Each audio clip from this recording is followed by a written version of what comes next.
So, yan guys. Unboxing tayo ng tela. So, order ko ito sa friend ko sa Mindoro guys. Gagawin kong doormat. Ayan. Extra income natin ito guys. Kaya,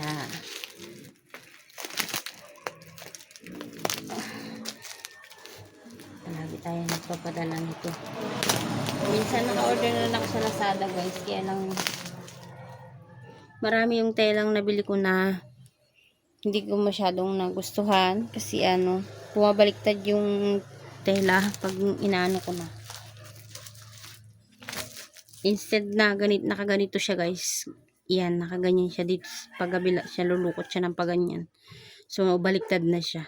Madami pa dyan, hindi ko pa nagawa guys. Kaya, order ulit ako sa Mindoro.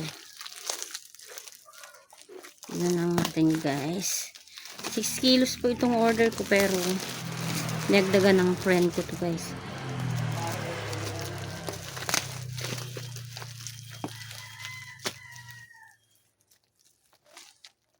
Ayan o. Maganda ng color. Bali, hindi ko alam. 1.5 kilos yata yung kanyang dinagdag dito guys. So, sobrang bait ng aking friend. Tingnan yung ang dami nito. Kailangan ko ng karton. Parang may natapon ba?